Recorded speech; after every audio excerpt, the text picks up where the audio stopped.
Camtasia 2020 програмд томруулах буюу англиар zooming, ийш тийш нь зөөх буюу panning, call out-ыг эргүүлж тойруулах зэрэг хөдөлгөөнүүдийг анимац буюу анимашн функцийн тусламжтайгаар хийх боломжтой юм аа.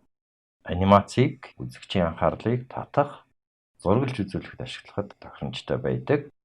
Анимацийн мөн чанар нь объектийн харагдах шин чанаруудтай англиар visual properties гэж хэлээд байгаа. Тийм чанаруудтай нягт холбоотой. Объектийн харагдах шин чанарын үзүүлэлтэнд тухайн объектийн байршил, эргэх өнцөг, масштаб, эсвэл хэмжээ, цул байдал, эсвэл нэвтрүүлдэггүй чанар англиар opacity гэж хэлдэг. Эдгээр шинжүүд орно. Camtasia програмд эдгээр үзүүлэлтүүдийг пикселийн наримчлалтаар тохируулах боломжтой байдаг. Эдгээр тохируулуудыг шин чанарын панелийн тусламжтайгаар гүйцэтгэнэ. Жишээ нь энд масштаб буюу scale slider байж байна. За энд эргэх өнцгийн тохируулга байна. Хүмүүс ихэвчлэн canvas дээр объектыг чирэх байдлаар байршлыг нь өөрчилдөг.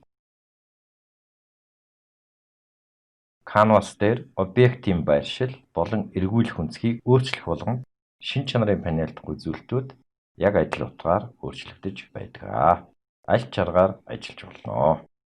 Одоо хугацааны панель руу анхаарлаа хандуулъя.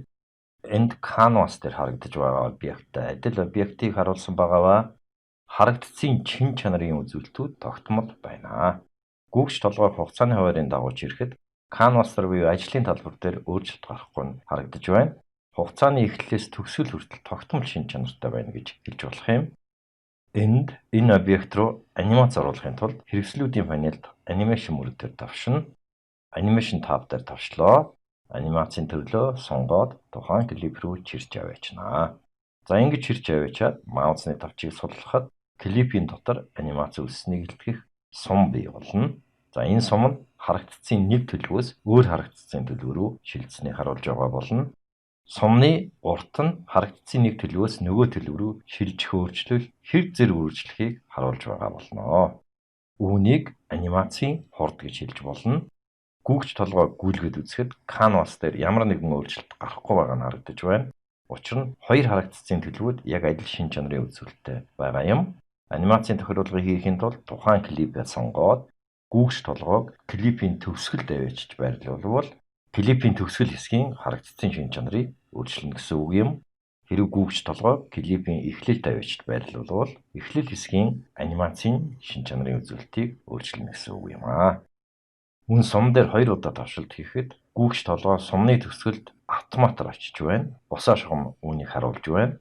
Одоо canvas дээрх объектаа дээшлүүлж үл ярилах эргүүлээд жаахан томруулъя. Одоо сая хийсэн өөрчлөлтийг хэрхэн харагдахыг харъя. Гүгч толгойг эхнээс нь тавиад preview хийж үзье. За энэ анимац энгийн нийтлэг анимац тооцогддог.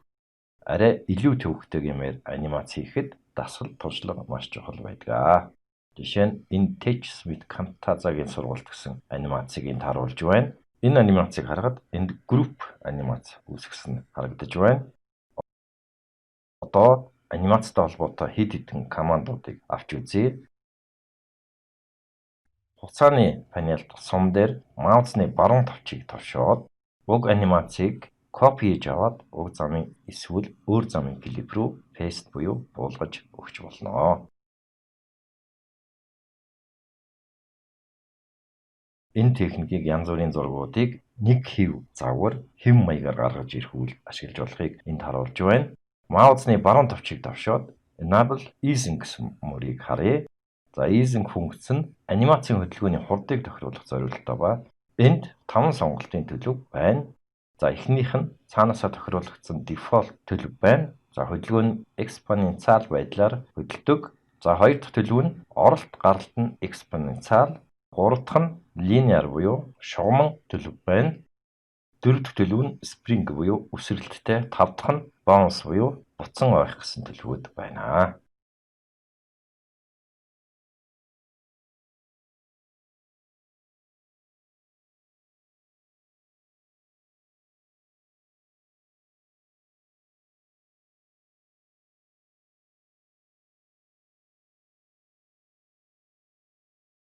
Шугам хөдөлгөөний анимацийн хурд нь жигд байдаг. Анимацийн хөдөлгөөний хурдны энэ 5 төлөвийг алийг нь сонгосон тухайн анимацид зориулсан хугацаа ижил байдаг. Хоёр дахь төлөв бол оролт гаралт нь экспоненциал төлөвийг ихэвчлэн ашигладаг. Учир нь хөдөлгөөн илүү бодит натурал байдалтай харагддаг юм байна.